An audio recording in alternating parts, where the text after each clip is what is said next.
Let's imagine an industry so unbelievably massive, so completely ingrained in a culture's daily life that it produces over 1.3 billion units every single year. That is literally 1.3 billion manga published annually in Japan alone.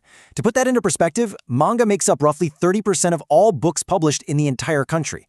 It is an absolute powerhouse of literature, entertainment, and art all rolled into one.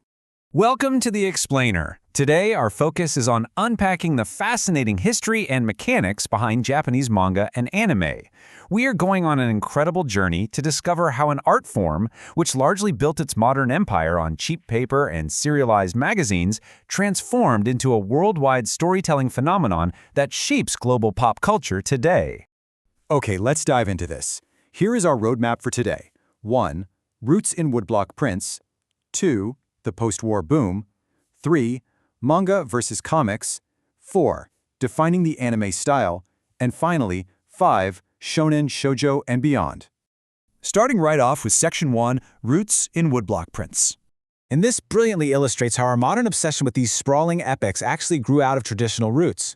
Well before modern printing presses, visual storytelling developed from woodblock printed books. In fact, the term manga itself historically references these random or whimsical pictures. Looking closely at traditional Japanese art, we can see the dynamic poses, the use of space, and the expressive line work in these early woodblocks. It laid the absolute critical groundwork for the highly kinetic visual storytelling that would follow centuries later. Following that evolution through time, the medium definitely navigated incredibly turbulent waters. During the 1930s, the art form was heavily influenced by rising militarism. However, the post-World War II era in the 1940s and 50s brought a massive cultural shift, spearheaded by a single visionary creator named Osamu Tezuka. His sheer influence set the stage for later developments, like a distinct movement toward more realistic narratives in the 1970s, which perfectly coincided with the explosive rise of anime on television screens. Moving along to Section 2, the post-war boom. So the crucial point is how that pivotal post-war era established the visual language recognized today, largely thanks to Osamu Tezuka. Often referred to as the god of manga, Tezuka completely revolutionized character design by looking beyond Japan's borders. He was heavily inspired by the exaggerated features of American cartoon characters from the era, specifically icons like Mickey Mouse, Betty Boop, and Disney's Bambi. He synthesized these large, expressive eyes with strict proportional rules for his artists. In this system, the height of the head is considered the base unit of proportion. As long as the rest of the body remains proportional to that head unit, creators have a tremendous amount of freedom to stylize their characters. Just take a look at the extremely exaggerated facial expressions here. Because Tezuka and his successors adopted those large, expressive eyes and malleable features, creators can stretch and distort faces to convey intense emotions, like absolute shock, in a way that is instantly readable and highly engaging for the audience. Next up is Section 3, Manga versus Western comics. Now, brilliant art is only half of the equation. To achieve that astonishing 1.3 billion annual publication number mentioned earlier, there has to be an incredibly efficient economic engine driving this massive creative output. The business model of manga relies on cheaper paper to produce much thicker, highly affordable magazines. These publications are densely serialized. Readers consume multiple chapters of different stories in a single, cheap volume and then vote on their favorites. This creates an immediate feedback channel, acting as arguably the world's biggest focus group. Only the most popular serialized comics survive to make money, ensuring that the content constantly evolves to meet the exact desires of the readership. Let's transition from the page to the screen with Section 4, Defining the Anime Style. Let's move to and see how this builds onto the screen. Because animating these sprawling manga stories on a television budget required some serious problem solving. Early studios had to employ ingenious cost-saving shortcuts. They cut down the total number of drawings, holding individual frames for longer periods. They recycled pieces of animation, used scrolling or repeating backgrounds, and frequently relied on still action shots simply sliding across the screen to imply movement. Interestingly, they often animated dialogue scenes where literally only the characters' lips moved. But rather than detracting from the experience, these limitations were used to place a hyper-focus on the dramatic sense and appeal of the original story.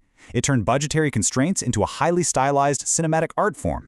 And finally, Section 5, Shonen, Shoujo, and Beyond. With the industry scaled up, content was organized into a highly segmented genre system. The most globally recognized is shonen. Crafted with a male audience in mind and popularized by legendary genre-defining franchises like Dragon Ball, the narrative structure is highly propulsive. The main characters almost invariably go through intense battles, enduring trials and tribulations specifically to become stronger, both physically and emotionally. It is all about conflict, perseverance, and personal growth. A perfect classic example to anchor this definition in pop culture is Naruto. First published in the legendary Shonen Jump magazine back in 1999, it tells the story of a young outcast ninja who has a powerful demon trapped within him. Through endless battles and training, he strives to become the leader of his village. It perfectly encapsulates the shonen formula and demonstrates exactly why these stories resonate so powerfully worldwide.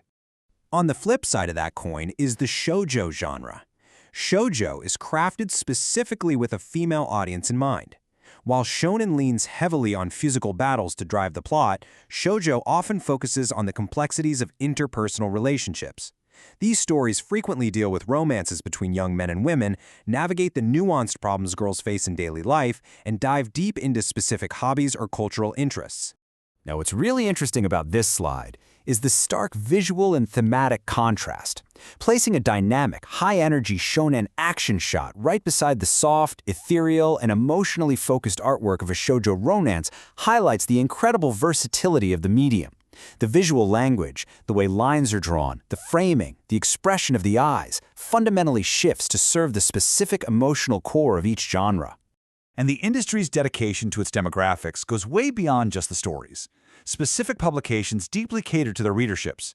Take a look at a magazine like Shoujo Beat. It isn't just delivering serialized comics, it integrates lifestyle content, highlighting trend watches, shopping guides, and daily life interests right alongside the fiction. It creates a complete cultural package that speaks directly to the reader's world. From its origins in traditional woodblock prints to the ingenious stylistic choices of Osamu Tezuka, this medium has truly mastered the art of visual storytelling. As this artistic powerhouse, which birthed massive global juggernauts like Pokémon, Dragon Ball, and Naruto, continues to cross borders, a fascinating thought remains. How will this uniquely Japanese art form, born on cheap paper, continue to shape the future of global storytelling? That wraps up today's explainer. Keep analyzing, keep discovering, and most importantly, enjoy the stories.